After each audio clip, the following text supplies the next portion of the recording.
I want to make this intro very short and sweet so we can just get right into the Kimberly Graham podcast, which I had a blast doing. But I just want to show you this graphic because 71% of the people who watch my podcast are not subscribed. So if you like my videos, please go and subscribe. And now let's hop into the podcast. Alrighty, what's going on, everybody? I'm back with the podcast. Today I'm very excited to have on Kimberly Graham. She's a candidate for the United States Senate. Voting day, her primary is on June 2nd, so make sure you get out to vote. And with that being said, I'll let her kind of explain the voting process on June 2nd because I think there's some misconceptions. Then we'll actually hop into policy positions and stuff like that. Yeah, well, thanks for having me. I really appreciate it. So this is obviously a truly unprecedented election, right?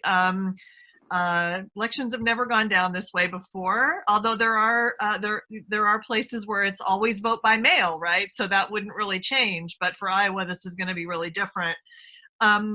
We hope, and we've been encouraging people we hope people have already voted. We hope that people have already requested their absentee ballot. The Iowa Secretary of State did mail out to every currently registered voter an absentee ballot request form. It's not your ballot, it's your request form. You have to sign that. It's already got a stamp on it. Stick it back in your mailbox, let the mail carrier take it back, and then they'll send you the ballot. And then you need to get that ballot mailed in here in the next week or so. So that's the process. I believe you had to have your ballot request form back to your auditor's office by yesterday, I believe was the deadline for that. However, if you didn't do that, that's okay. You can still vote, of course, but you're just going to have to actually go and preferably early vote. So that's kind of your next option now. I know it's all very confusing, but it's actually at this point, if you did not do what I just said about mailing in your ballot request form, now different counties are doing it different. So here's what I recommend. Just pick up the phone, Google your county auditor's office, call them and ask them, now what are you doing for early voting? Because a lot of places now you can go ahead and drive up like into the parking lot or drive through. Again, different counties are doing it differently. So there's counties where you can early vote without physically walking into your auditor's office. So I would just call your county and ask how they are exactly working it. But you can go in and wear your mask, wear gloves, and you can walk into your county auditor's office, I believe starting Monday, and just go vote early. So we have that. A lot of people don't know about that, and that's a great option in Iowa. No reason to go on June 2nd and stand in long lines. You could just walk into your county auditor's office, I believe, I'm 99.99% sure, and just vote early. So just walk in and vote, and they'll give you a ballot, and you can vote early. Yeah. Awesome. So let's hop into a little bit about you before we talk about policy, because I know that's what you like to talk about, of course. Yeah. But let's give a little background about yourself for some people who don't know who you are and what you're about and stuff like that. Yeah.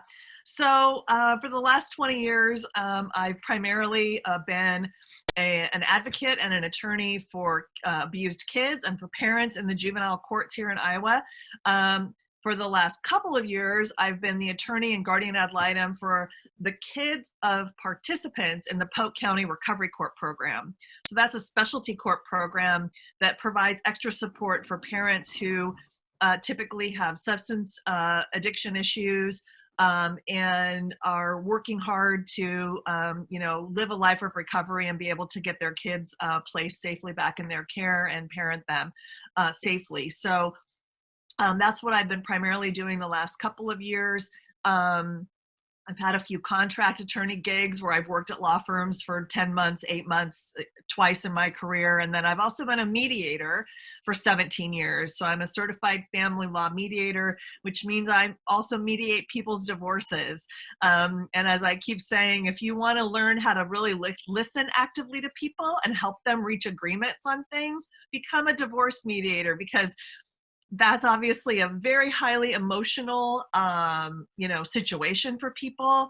And it just teaches you a lot about human nature. It teaches you a lot about working with people, about how important words are, about certain words can kind of take a conversation in a whole other direction, and other words that may sort of mean the same thing, but the choice of other words can help lead you on a better path toward some kind of agreement, whereas other words get people in their defensive mode and their fight or flight brain. And anyway, so that's kind of what I've done. I'm also a mom. I have a 20-year-old son, and lived in Indianola for 25 years, longest place I've ever lived anywhere. I was born at the Camp Pendleton Marine Corps Base in Oceanside, California. My dad was in the Marines at the time. And grandmother from Mount Ayr, great-great-grandparents from Zeering, which is near Ames, other grandmother from southern Minnesota. So I've got some darn deep Iowa roots here. Yeah. And yeah, so I guess that's in a super nutshell. Yeah, awesome. And it's probably safe to say that you have a good background to serve the people of Iowa. So let's talk about what I believe, and this is my opinion, not yours, obviously, but it could be, one of the main issues that affects all of the issues, and that's money in politics, because of how it affects every other issue. Because you could have health insurance execs, or you could have fossil fuel industries that stand in and lobby and pay our politicians to not get anything done. So maybe talk a little bit about what you would do in terms of getting money out of politics. So part of the problem with becoming a U.S. senator is you're still only one of 100 people. You may, people have said, oh, that's one of the 100 most powerful people in the country. I'm not so sure that's entire. I mean, in some ways that's true, but I would argue that unfortunately some of the most powerful people is corporate money. And as Citizens United claimed, they are people. But they're not. And the other issue, of course, is you're only one of 100. You can't make the other 99 senators do what you think is right, but you can be an organizer from within the United States Senate. You can be a leader. You can get people educated. You have a platform where, at least ostensibly on some occasions, TV people want to interview you. You can get in front of cameras. You can reach potentially millions of people with a really important message. And so that's really important, that I think if you're in that position of power, to use that position of power to talk about what is so broken about our political system and our government, really, because I believe that while there's excellent people who are serving at all levels of government, there's also a huge amount of corruption at the same time. Not everybody who's serving in government I believe is just there because they really want to make things better for people. There's that old saying about those who want power the most should never have it. I'm paraphrasing. And unfortunately, I think there's a lot of people who want that power in that position, and they really are not. I don't believe that enough of them are getting up every day and asking themselves, what can I do today to try to make the lives of like the majority of people in the United States of America or in my state better? So ultimately, we've got to get big money out of politics. I have a lot of ideas for that. Whether I'll be able to get them done, I don't know. But I do think that the American people and Iowans are really sick and tired of politics as usual. And that's how we got Joni Ernst and Donald Trump. Because, I don't really blame necessarily the person that was conned when somebody gets conned. I blame the person that conned them. Yeah. And, President Trump is one of the best con men of all time. I mean, no doubt. I'll give him kudos for that, right? Like he's really good at that. Yeah. And he campaigned all around Iowa. He stood, a friend of mine, Robert Morrison, he stood on my friend Robert's factory floor. My friend Robert was a union worker down in southeast Iowa when he was campaigning. And he told my friend Robert and all of his union brothers and sisters that factory was never leaving. Yep. That factory's gone now, right? And so many other union jobs and factories are gone, and manufacturing facilities that this president claimed, and when he campaigned, sold people a bill of goods that he was going to stand up for regular working people. And I think a lot of people who didn't necessarily like him and found a lot of the things he said horrible, but they thought, well, nobody else is helping me. Maybe this guy. Yeah. And, same with Joni Ernst. Joni Ernst, make him squeal. The president, drain the swamp. What do those phrases have in common? Yeah. They're trying to communicate to people that I understand the level of corruption in government, and I'm going to change it. I'm going to be different. And then they're the opposite. They brought more corruption than ever before, I would argue, to cabinet level positions and other positions of power.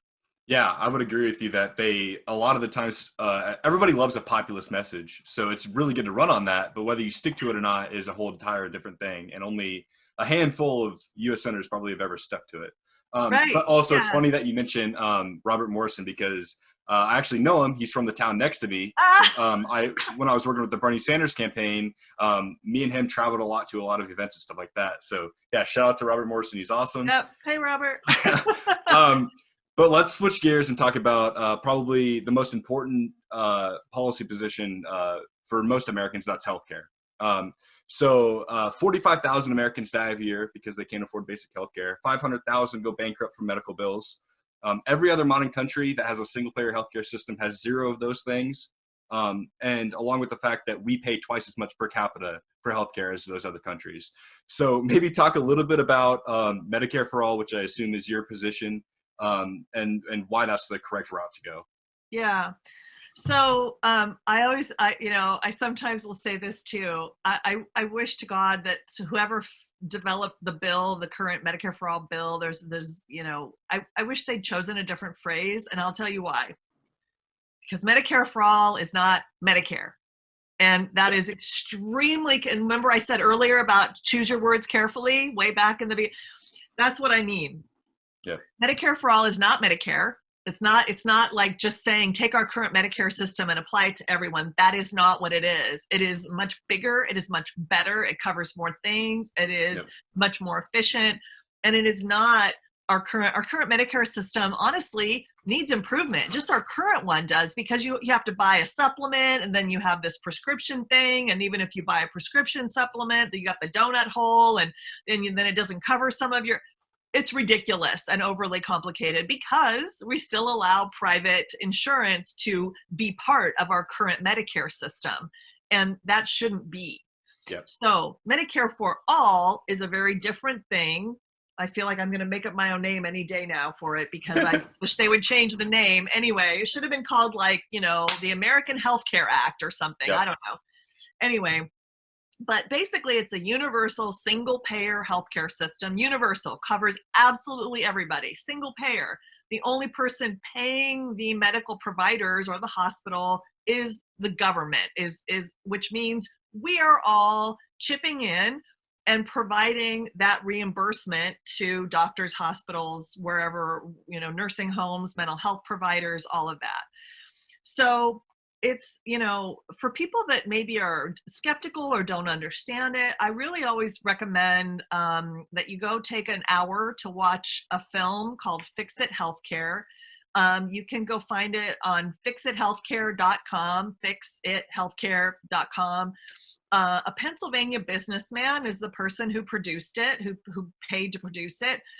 And it's interesting because while, of course, there's, which may even be more important, which is more important to me, the humanitarian aspect, but he approaches it from a business and really a dollars and cents perspective. And so I love to send people to watch that film. It's free, by the way. It's free to watch. It's just available on the fixithealthcare.com website. And it goes through all the myths about a universal single-payer healthcare system, and all of kind of counteracts all the GOP talking points and the healthcare industry talking points about why we can't have it, why we shouldn't have it, all of these things. And it provides real facts and figures to address everything that is alleged about what a universal single-payer healthcare system would do or be.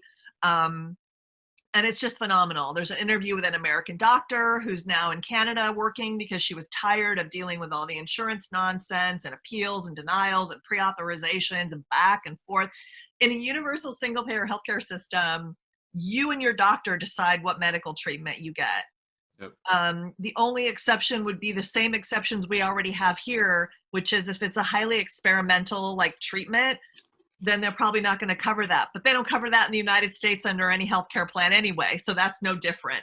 But other than that, there's this myth, again, that there's some kind of like, oh, the government might deny you a treatment. That's just not how it works. You and your doctor decide what you need, and the government reimburses the doctor, and that's that. It's really quite simple. Yeah, it's in the same way that the government doesn't deny the fire department from coming out to your house when your house is on fire. It's literally the exact same thing. And I mean, I love to use that example, and I know you used it in the debate that, you know, it's just turning healthcare into what we use the library as or the fire station as. It's the exact same thing. It's there's no questions asked when your house is on fire. They put your house out, and you don't have to pay anything out of pocket right then and there. It's the exact same thing. Yep. It makes all the sense in the world to me, but it does. And I'm optimistic that, with the 2016 candidacy of Senator Sanders and then the 2020 candidacies of Senator Warren and Sanders, that brought even more people and educated even more people and got more people thinking about a Medicare for All system. And, the fact that was debated heavily during the 2020 presidential, election cycle, well, and still is being talked about, that the more people hear more the truth about it, the more and more and more. I mean, it's already wildly popular whenever they do polling. It's only going to get more popular, and more people are going to stop electing. This is what you got to do, people. You got to stop electing people who are not advocating for Medicare for All or universal single payer healthcare. Just stop it. Stop electing them, because if we do that, then it'll happen faster. But if we keep electing people, who for this public option or strengthen the ACA, history is the best predictor of the future. Yep. It hasn't worked. It's not gonna work. I wish it did work. It's not that I don't want it to work. I would love it if the ACA was a rousing success and we didn't need to do anything different. That would be easier. Yeah. But it's just not. And it's not getting better. It won't get better as long as we leave for-profit insurance companies in the mix, and as long as we create tiers of availability of medical care in this country. If you're poor, you get this. If you're wealthy, you can get anything. Yep. If you're wealthy, you can get the best care in the world. I would totally agree that the United States has some of the very, very best research hospitals and cutting edge technologies and, the best doctors, but very few people can afford to get access to all of that.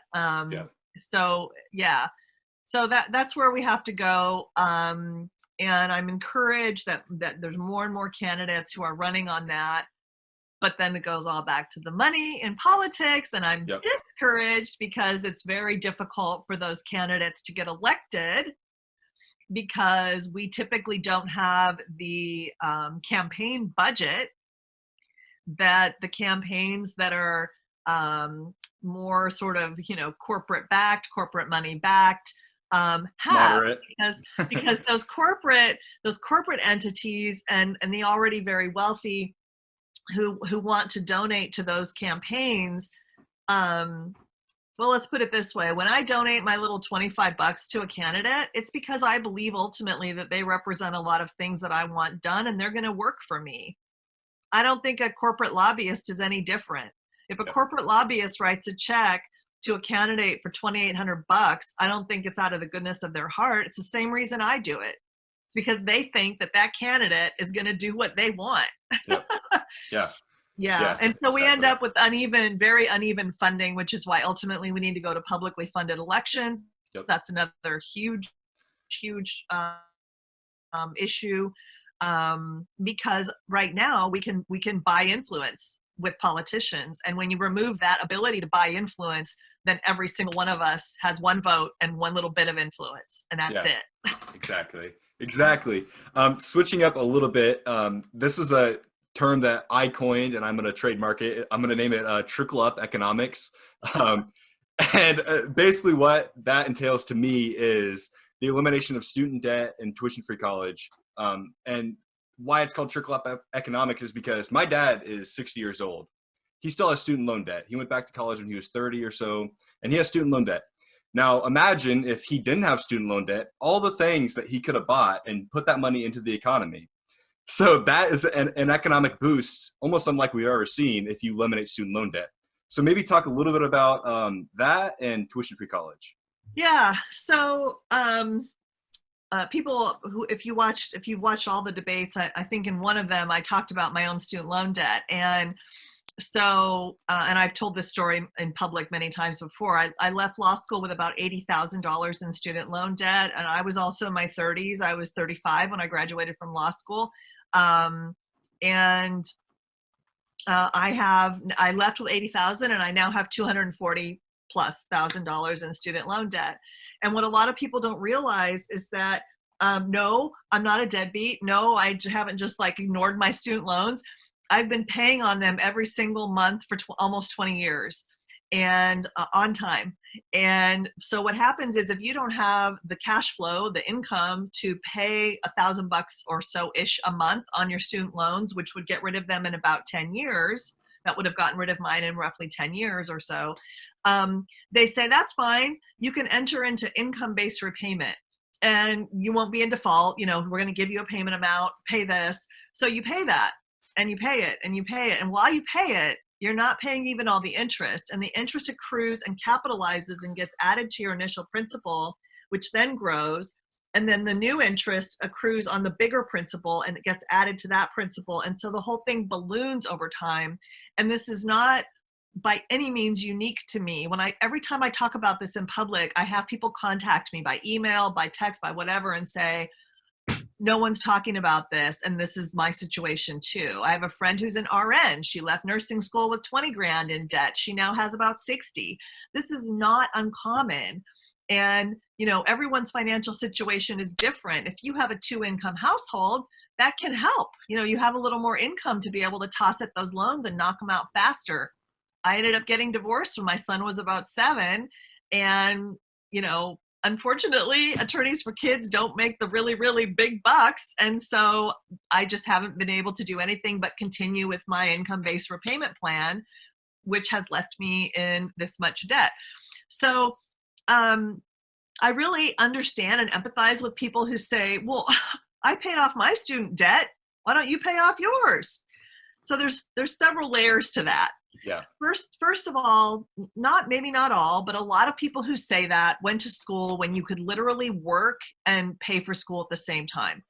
When I got my undergraduate degree, that was pretty much true. I worked 2 and 3 jobs and I could just about keep up with paying tuition and my own living expenses on working like full-time and going to school full-time. And I did for a long time. I didn't have very much debt when I left undergrad. And I graduated from undergrad in like 92. So that was a long time ago. But that's not the case anymore. Yeah. There's no way you can work enough to pay tuition and room and board and all your living expenses and go to college now. You can't do it. I mean, I suppose there's some rare 1 in a million person, but typically you can't do it. Yeah. So times have changed, number one. Number two, the whole situation, like I said, a lot of people are paying income-based repayments, and a lot of people don't realize what's happening is that people's debt is going up and up as they are making payments, and that should never have been allowed to happen. So that's a huge injustice. That's called loan sharking. Corporations should not have ever been allowed to do that, but they are. They're allowed. And so we've got this level of injustice, this inaffordability. I've probably paid at least half of my $80,000, maybe more at this point. I haven't checked recently what I've actually paid. And I sort of, I feel that myself. I mean, honestly, I feel like, hey, I've paid off half my 80 grand. You all should pay off, you know, but that's just not where we're at. And especially with COVID-19, this has become even more of an issue. And we have got to be putting any rockets underneath this economy that we can to try to get it, you know, going and maintaining. And student loan debt forgiveness. So this is all prefacing this to say my position on this has evolved. I was saying, you know, let's peel everybody's balance back to what they owed when they left school. I use myself as an example, 80 grand. Then let's give them credit for all the payments they've already made. You know, in my case, let's say it's $40,000. Okay. So I still owe 40. And then let's do like a blanket forgiveness of like $50,000 to each person, which allegedly is going to get rid of about 85% of the debt anyway, because most people don't owe the kind of numbers I owe. But the more I think about it, we also have issues with people whose educations cost more. Yeah. We have people who went to medical school, and we might think, oh, well, they all make so much money, they can pay it off. Not all of them do. A lot are working in free clinics, or they're working in public health or something where they just don't make that kind of money. Mental health professionals, they have to have graduate degrees. We desperately need more mental health professionals, and some of them are in debt to the tune of 80, 90, 100,000 plus dollars. And we've just got to shift our thinking to say, look, these are investments. Yep. If we want to kickstart the economy, then forgiving student loan debt makes financial sense, because it is going to release all of those monthly payments everybody's making to be spent on other things in the economy. People are going out to dinner more. They might buy a house. They might buy a car. They might buy more clothes. They might, all of these things. So that's going to be a huge boost for the economy. Again, only going to be one of 100 people. Yep. Can't promise anything, but I think it's an idea that at least people, I think even in the more mainstream or moderate, are starting to come around to some amount of student loan debt forgiveness, because it's absolutely ridiculous and it's hampering people's ability to ever get ahead. And I don't think we want people working hard all their lives. I don't, and literally never being able to get out of debt because of the student loan interest and all of that that's happening. And then we need to shift to tuition-free or debt-free public colleges and trade schools, because otherwise we're just doing the same thing over again, and people are just going to keep getting into debt. Yeah, I mean, to sum it up a little bit too, I mean, we should send people to college based on their merit, based on their knowledge, rather than the size of their wallet. I mean, that's just what it is, in my opinion. I think a lot of people would agree with that. Right, and there's a lot of other great ways, awesome ways to make a living too. Like, not everybody wants to be a student. Not everybody loves academics, and that's fine. Like, my son has a 2-year degree, and he has a welding certification. He's if I do say so myself, he's a very, very smart young man. He's 20 now, but he just doesn't love school. He loves learning and he loves reading and stuff, but he's not a good student. You know what I mean? Like, he doesn't like classrooms and that kind of. But he loves doing things with his hands. So he got a welding certification, and now he's laid off, but he's probably going back to be a helper with IBEW to learn, potentially to learn to be an electrician. I don't know if he's going to pursue that as an apprentice, but there's lots of great ways: becoming an electrician, a plumber, apprenticeship programs, some of them that will pay you while you're doing your apprenticeship. So that's another opportunity that, you can't get into debt doing that. But for people that want or have to go to college to be able to do the profession that they want to do, we've got to make those investments and stop looking at them as a cost sink. They're just not. And if you're better educated and you can earn more money, well, guess what? You're going to be pumping more money back into the economy with the things you buy and your taxes. Exactly. Yeah, exactly.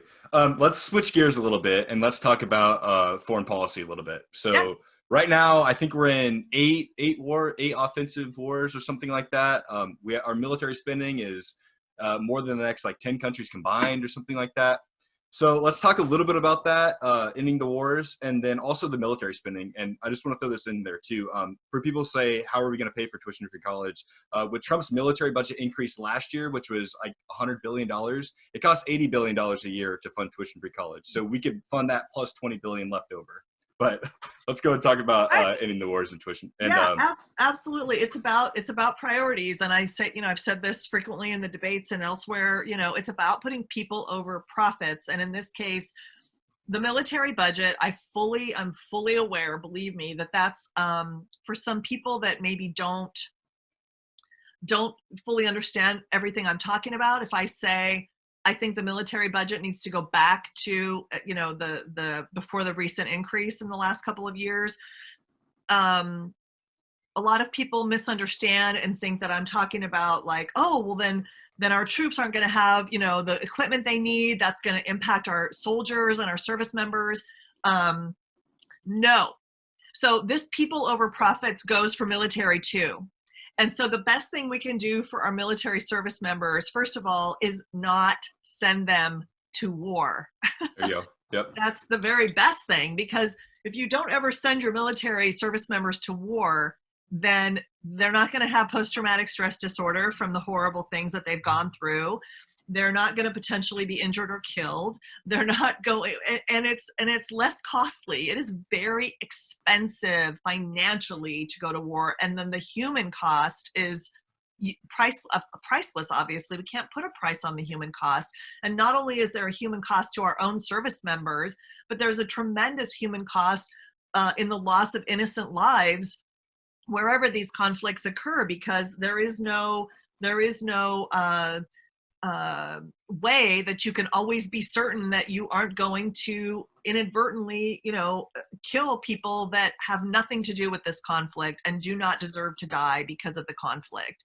Yeah. And so in cutting the military budget, which needs to be done, at the same time, we can and should do a couple of other things. Increase the starting pay for enlisted service members. They make crap. They make like 20, and yes, I understand they get some housing allowance and other benefits, and they get good medical insurance, good medical care. That doesn't make up for paying somebody $19,000 or $20,000 a year. It doesn't. If we value our service members, they need to have a much higher starting salary. And if we cut the overall military budget, which frankly is only really going to hurt military industrial contractors, it's not going to hurt, it doesn't have to hurt service members, and it shouldn't hurt service members or veterans. We should be placing those people, service members and veterans, over the profits of these corporations that produce the military machinery and the all of that infrastructure. And again, we were already the biggest, strongest military many times over before the 2017 increases. We did not need the 2017 increases. We simply didn't need them. So we need to roll those back. Yeah, then we can afford to do these other things. We also need to fully fund the State Department again. The State Department has been absolutely gutted by this current administration. For every dollar you spend in diplomacy and in the State Department, you save, I've heard, anywhere from like $8 to $11 on war. And the State Department is key. And a lot of people, including me, I'm no expert on the State Department. I'm not an expert, but I've learned a lot and studied a lot in the last year of being a candidate for U.S. Senate.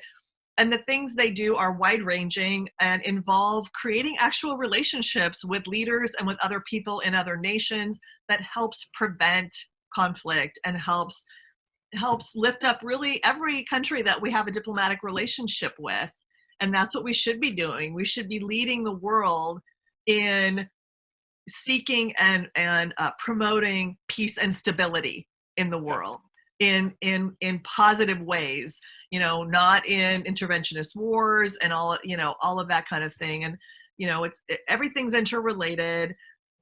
One of the main reasons we have a flood of people at our southern border is because of our policies in Central America over the years.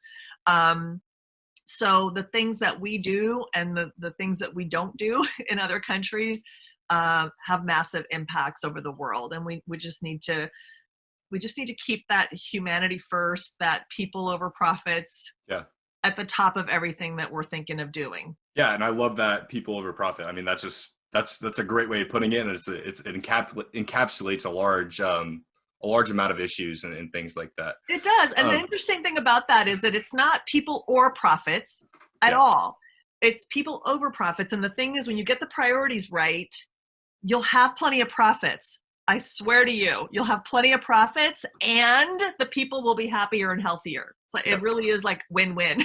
Yeah. So let's switch a little bit and let's talk about the war on drugs. So the guy who started the war on drugs, Richard Nixon, was quoted as saying that we know we couldn't make it illegal to be against the war, of course, talking about Vietnam, or blacks, but getting hippies associated with weed and blacks associated with heroin, we could then put heavy restrictions and disrupt those communities. So if the war on drugs started from such a place of hate, how is it acceptable for it to continue? Yeah, no, it's not. I mean, and we need to be addressing addiction issues, like legitimate addiction issues, from a medical perspective. and the mental health perspective, because almost always, not always, but almost always, people that have addiction issues have some mental health issues, at the same time. Um, and so we need to be offering actual treatment and treatment that people can afford. And that's something that would be covered under a Medicare for All or universal single payer healthcare system, is legitimate, serious support and treatment for people with addiction. And then as far as, marijuana in this country, I mean, the Black community has paid the highest price for that being made illegal. And, on a medical level, that should have been made on a federal level. The medical marijuana should have been made legal a long, long time ago, because it has legitimate medical applications that really, in some cases, I'm just thinking about for people that have chronic pain, that can sometimes replace, not always, I'm not a doctor, but sometimes replace opioids and other medications that can be more seriously damaging. And I don't want to make the case that, anything that is going to impact your body, you need to be in discussion with your physician about. I just want to be clear about that. I don't think anybody should be ingesting any substances into their body without, discussing with their doctor or something in that way. I mean, that's preferable, because everyone has different pre-existing health conditions, or everyone's state of health is at a different place, and everyone's state of mental health is at a different place. And so everyone needs to be aware of that. But as far as being able to be prescribed marijuana for legitimate medical uses, it's ridiculous. We don't have that. And we already have, I think, about 60% of the people in this country living in a state where marijuana is recreationally been legalized. That's a rough number.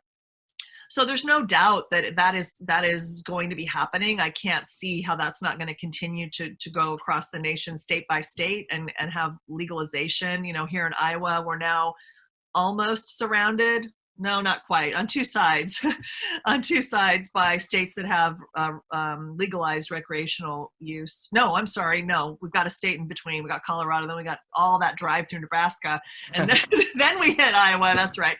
So, stayed away. But I think that's just going to continue to be legalized in more and more states. So what I would really like to see is that we ultimately legalize it, but very, very thoughtfully and carefully, because what can happen, and what we've seen already happening in states where there's recreational legalization, is that oftentimes it is already those who are privileged and have the capital to start up a business that are benefiting from this legalization, whereas it's the Black community that has been harmed by it for so long, but they oftentimes don't have the capital, the credit, whatever, to be able to start a legitimate marijuana business.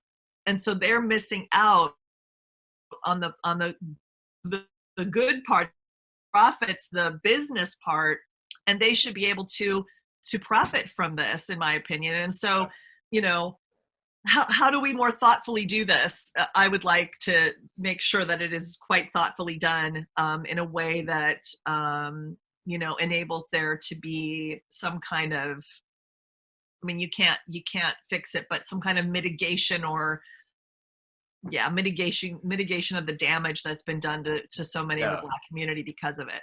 Yeah, I mean, that's a question. I was at a Bernie Sanders rally, and he was the first person that I heard raise that issue, that we have large companies that are going into these states that are creating marijuana businesses or whatever, and they're leaving all the people who are negatively impacted, out. They're not profiting at all from it.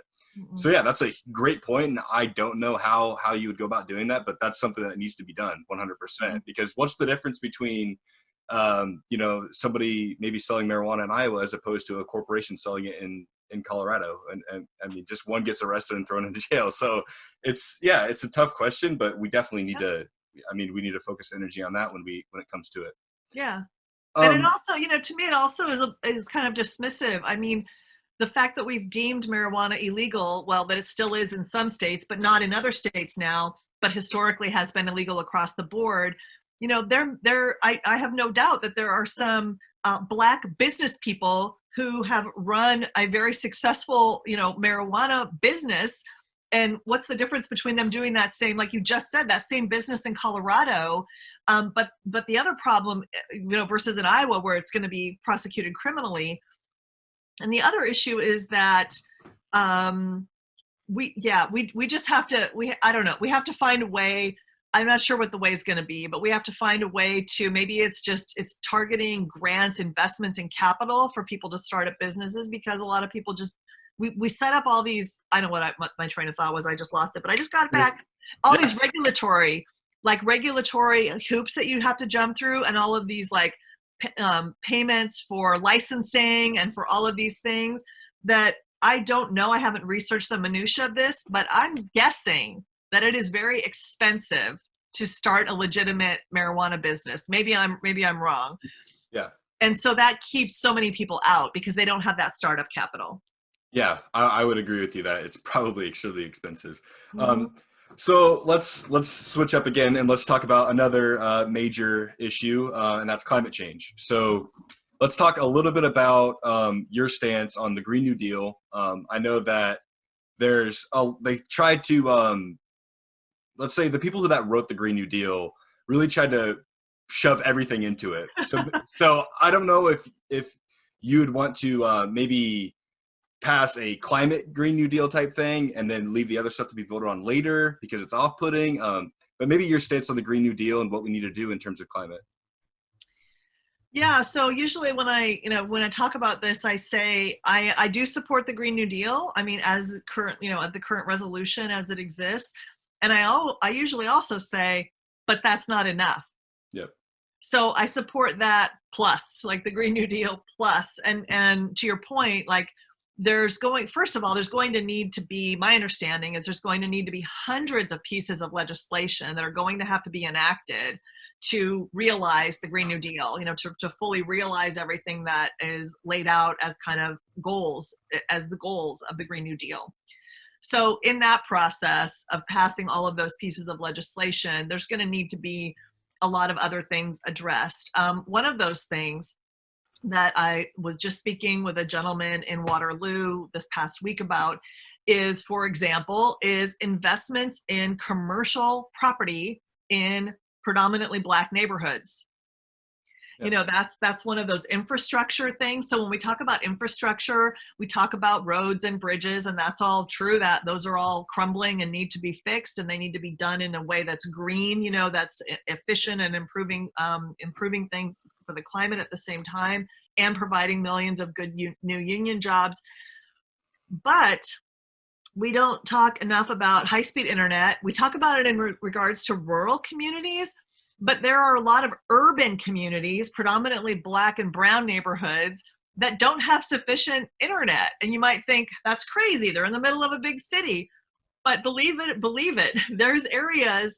I was talking to this gentleman, and I think he was in East Waterloo, and his call dropped. And he said, I drop calls here all the time because there's not enough investment in cell towers in this particular part of town, right? And it's a poorer area of town with predominantly people of color. So not only do we need to make sure there's high-speed internet in every household in rural communities, but every household, period. It just, in 2020, you need high-speed internet to be competitive on many levels with everyone else. And so that should be something that should be, in my opinion, more like a public utility, like the water and like the sewer and the electricity. But yeah, we need to make investments in commercial properties in predominantly Black neighborhoods. And why? Well, because that becomes like the linchpin, that becomes attraction, that builds up the neighborhood, that helps increase property values, and so on. It creates this positive domino effect. We also need to find ways to target home ownership, especially for Black individuals in the United States. They have, I believe, the lowest rate of home ownership. And that's a whole other show, as they say, meaning the reasons for that would take, days of discussion and discussing all the history and how this is all came to pass, and the historic and structural and systemic racism and the redlining and on and on and on. Yep. But we can't go back, but we can try to fix it now and help fix those inequalities now and provide more equality of opportunity. But if we're not even willing to talk about it, then that's certainly never going to happen. So we also have to elect more people who are willing to look at our history in this country in the face and not hide from it, and just talk about it matter of factly and say, okay, here's where we are now. Now, how do we fix it? Now, where do we go? Yeah. And listen to the people of color for the answer. Not say, now where do we go? And then keep talking, white person, and say, here's how we fix it. No. We need to be listening to the people who are affected by it and hearing what they say. And when they have ideas, they know, because that's their life. And then we need to be good accomplices, and from our positions of power, help get those things to happen, because we have the power by being in the U.S. Senate or Congress or wherever to help effectuate that change. Yeah, and also it might help in terms of climate to elect somebody as president who actually believes in the science that it's actually happening. That would be a big step forward. But maybe on the lighter side of things, getting past kind of the issues a little bit, who inspires you?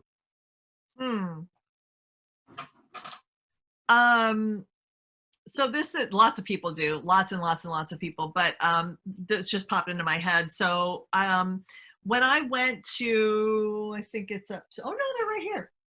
I was gonna show you, but I think it's upstairs. Is it here? Yeah, okay, cool.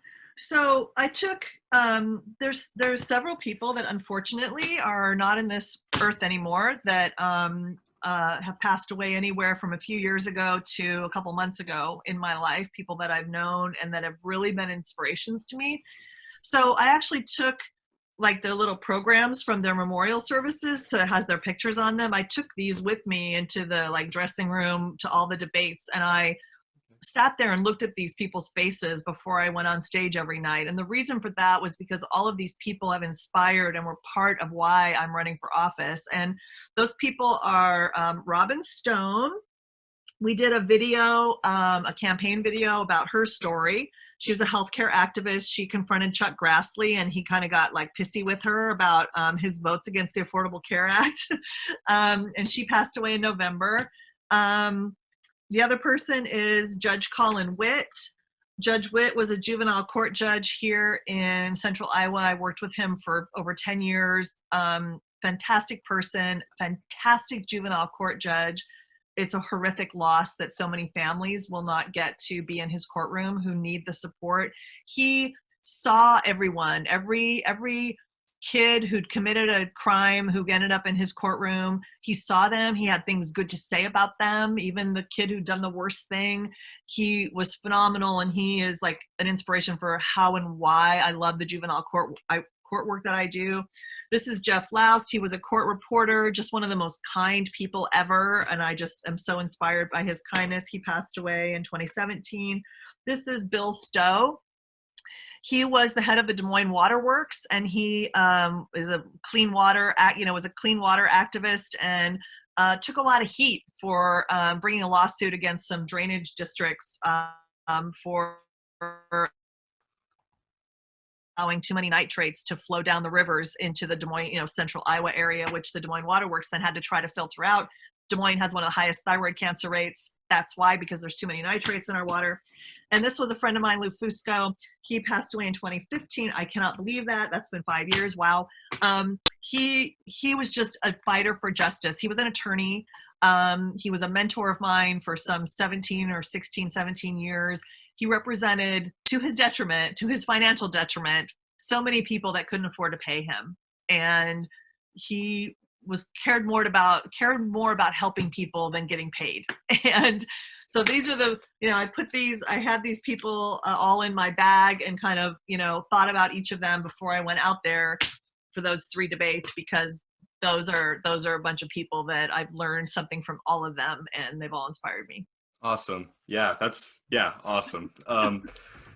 What is, well, maybe you can talk about several misconceptions about you, because I'm sure there's a lot, but what would you say your biggest one is, first and foremost? Oh, I'm going to tell you? Okay.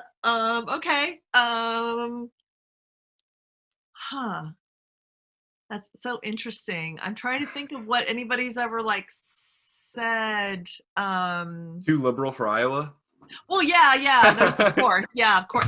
So, like, yeah, for all these debates, when they've kind of gone down the line and kind of told us what they perceive like are the attacks against us, that's been the one they've said. All three debates, that's exactly. They all said the same thing to me, um, and that's just complete. If you look at the history of Iowans, and if you look at the 2020 presidential cycle, so if you just added up the polling numbers for Senators Warren and Sanders, and you added up their polling numbers like throughout the last year, up until the caucus, I mean, that right there should tell you that, people are very interested in so-called progressive ideals. And the reason I say so-called with air quotes is because I don't like labels, and I don't like buzzwords. And so people in the progressive community get mad at me about that.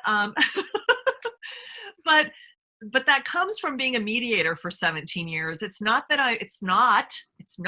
I'm trying to disown being progressive. That's not at all where this is coming from. I'm clearly, for people who like labels, I'm clearly progressive. And I'm glad. I wouldn't be any other way. I just am concerned that stressing those labels and buzzwords instead of talking about the policies and putting people over profits and putting human beings' well-being first, those are unifying ideas, right? There's plenty of Republicans and independents who want those same things. But when we slap a label on it, or we slap the name of a candidate, any candidate, whether it's Senator Warren, Sanders, Mayor Pete, whatever, when we start attaching personalities to this movement, I think we can be in a little bit of trouble. And by that, I just mean because this isn't about, this is not about a person. This is not about me.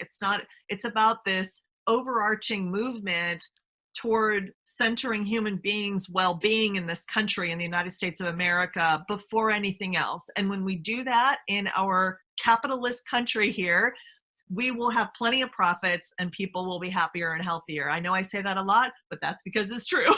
Yeah, that's 100% true. And I also would say, for me, being in Southeast Iowa, probably not the most quote unquote progressive, if you want to put a label on it, but a lot of people say that I'm too far left or I'm not a moderate. But if you look at everything that we just talked about in terms of policy positions, everything that we said has been implemented successfully in almost every other modern nation. So on a national scale, I mean, we're the moderates. That's just what it is. Mm-hmm. So I think that's a huge misconception about maybe that people would say about you, and that what people would say about me and other so-called lefties or progressives. Yeah, I've said that, again, I said this in the debates, but the idea that somebody who's labeled a progressive, doesn't have a chance in Iowa, again, I'd point you back to the 2020 presidential cycle. That certainly was not what was indicated by those results. And also, when you just look at polling, I mean, there's plenty of legitimate neutral polling that shows that the vast majority of Americans and Iowans are in favor of some kind of a universal single payer. And I believe that, as horrific as COVID-19 is, and I still don't care what we end up getting from it, I still wish it had never happened. But if we end up with anything good at the end of this, I hope it is that people finally realize what a mistake it is to tie your job to your medical insurance, because we have millions now unemployed. Yep. And all they can say to you is, well, you can get COBRA and you can pay a couple grand to keep your insurance for another few months. Well, who has a couple extra grand when they just got laid off? Yeah, exactly. Yeah, I mean, it's just, yeah, you said it right. And then also just getting $1,200 one-time payment, and I mean, there's so much that we can do, and there's so much that we could probably sit here and talk about. But I don't want to take up all your day. Well, thanks, though. But I appreciate it. It's been an awesome conversation. Yeah. Do you have any last minute thoughts or statements or anything like that? Yeah, I mean, we have to keep a lot of plates spinning. People, of course, will always ask me, like, what's your top issue? And I generally just refuse to say there's one issue. And I will say, because it's true, a U.S. senator doesn't get to have one issue. You got to go be working to get this ahead and move this ahead and move this ahead and move this ahead and this ahead all at the same time, right? You work on this one for a little and then you come back to this plate down here and you spin the, right? And that's I think what you have to do. There may be an issue like, like Tom Harkin's Americans with Disabilities Act. There may be a piece of legislation that you really particularly focus your energy on, but he didn't ignore everything else when he was working on the Americans with Disabilities Act. Just like with me, I really want to get the American Child Care Act passed. This is not a pending piece of legislation, by the way. This is just something in my head, and in like on scratch pieces of paper, I've sort of started sketching it out. We need to have universal child care in this country. Every other nation has some form of it, where you get a subsidy that is on a stair-step fashion. So as you earn a little more, you may pay a little more, but you don't get suddenly cut off from your childcare all of a sudden if you earn 1 penny too much. We need to do that so that childcare is seriously affordable, and it's going to be an investment. Everything is, but that's an investment that's going to pay off. Why? Because parents will be happier and healthier if they know their kids are in high quality daycare that they can actually afford. Yep. So we need that. In that same piece of legislation, I would like to get a universal paid parental leave for a new mother or father or adoptive parent. We don't have that either. I've told the story about this young woman who I know of in the last 6 months who went back to work within a week or so of giving birth as a waitress, standing on her feet, 8 hours a day or whatever her shift was, because she had no paid maternity. We don't have any paid maternity leave. What? We don't have any paid maternity leave in the wealthiest nation on earth. So if you don't have a job that happens to give you that as a nice benefit, which a lot of jobs don't give you that as a benefit, you either go back to work or you're just out the money, because there's no paid leave, there's no paid sick leave, there's no paid maternity leave. We need to do that. But during all this, though, we need to make sure we have that we're hopefully unionizing and paying our childcare workers an actual middle-class living. Yep. It blows my mind how little we pay people to care for our most vulnerable citizens, infants and toddlers. So we need to fix that too and make that be a profession that people want to go into and stay in because they're making a dignified living at it, a decent amount of money at it. Yeah. Well, thank you so much. And to the audience, please get out and vote for Mrs. Kimberly Graham on June 2nd.